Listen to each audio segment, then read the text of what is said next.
এই যে আম্মু, তুমি কোথায় যাচ্ছ? কিস্তি? কিসের কিস্তি? দেখি বইটা দেখি। নোয়াখালীতে বানভাসী মানুষের মাঝে কিস্তি আদায়ে মরার উপর খাড়ার ঘা হয়ে আক্রমণ করছে এনজিও সংস্থা। বন্যার পানিতে নোয়াখালীর সব উপজেলা এখন পানির নিচে। দিশেহারা জেলার অধিবাসী বাজার তাগিদে ঠাঁই নিচ্ছে বিভিন্ন উঁচু জায়গা ও আশ্রয় কেন্দ্রে। এমন পরিস্থিতিতে সরকারি বেসরকারি সংস্থা সহ বিভিন্ন সামাজিক সংগঠন ও ব্যক্তিরা এগিয়ে যাচ্ছে সাহায্য সহযোগিতা নিয়ে। ঠিক সেই সময় দেশের বিভিন্ন এনজিও সংস্থা ডুবন্ত বাড়িঘরে হানা দিচ্ছে ঋণের কিস্তি নিতে। বিষয়টি খুবই দুঃখজনক। কিসের কিস্তি দেখি একটু।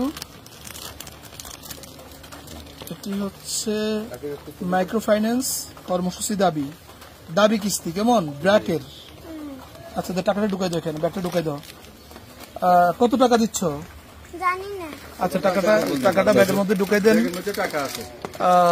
এই ছোট্ট মেয়ে পানিতে ডুবে যাচ্ছে, তো তোমার কি ভয় লাগতেছে না যে তুমি তো সামনে ডুবে যাবা? সাঁতার পারো? আচ্ছা, তুমি বাসায় চলে যাও। কেমন? তোমার বলে চেয়ারম্যান সাহেব না করেছে, এখন কোনো কিস্তি লাগবে না, এই সকল কিস্তি দেওয়া লাগবে না। এগুলা পরবর্তীতে যখন পরিবেশ ভালো হবে তখন কিস্তি দিতে হবে। কেমন? আমি কিস্তি যারা নিচ্ছেন ব্রাক এবং বিভিন্ন দাবি, বিভিন্ন সমিতির আশা এবং গ্রামীণ এনজিও, যে সকল সমিতির লোকজন কিস্তি নেন, মেহেরবানি করে আপনার এই দুঃসময়ে কারোর থেকে কিস্তি দাবি করবেন না।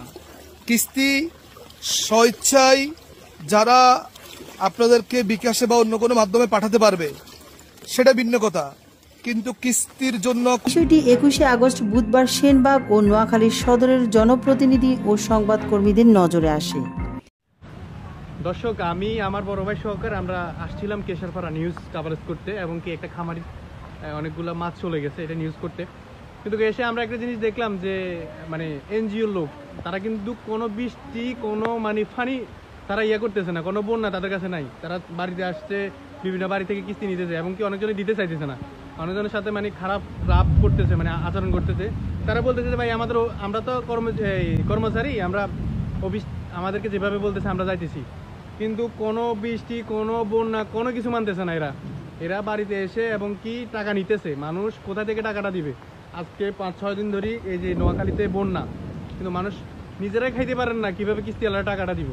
তো আমি আমাদের যে ইয়াগুলো আছে সবার কাছে রিকোয়েস্ট করব যে আপনারা এই যে আমাদের সেনবাগ উপজেলা প্রশাসন এবং কি জেলা প্রশাসনকে বলবো যে আপনারা যদি একটু তাদেরকে সহযোগিতা করেন এবং কি এনজিওগুলোকে একটু নোটিশ দেন, তাহলে কি আমরা মনে করি যে এই যে এখন 2-3 সপ্তাহ যদি ওরা টাকাগুলো না নেয় এবং কি অফ রাখে, তাহলে হচ্ছে কি মনে হয় যে এনজিও এই মানুষগুলা কিন্তু এখন এনজিও থেকে বাঁচবে। না হলে কিন্তু তারা এনজিও টাকার জন্য মানুষের থেকে ধার এবং কি সুদের উপরে টাকা নিতেছে শুধু এনজিওকে দেওয়ার জন্য।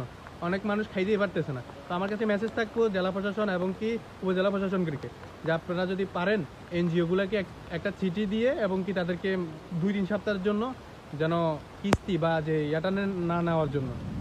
এমন পরিস্থিতিতে এনজিও সংস্থাগুলো যেন আগামী 2 মাসের মধ্যে ঋণের কোনো কিস্তি নিতে বন্যায় কবলিত এলাকায় যাতে না আসে জনপ্রতিনিধি ও ঋণ গ্রহীতাদের আকুল আবেদন। এই বিষয়ে নোয়াখালী জেলা প্রশাসক সহ ঋণ প্রদানকারী সংস্থাগুলোর দৃষ্টি আকর্ষণ করছে সাধারণ জনগণ। রোমানা ইসলাম, সিএন টেলিভিশন, নোয়াখালী।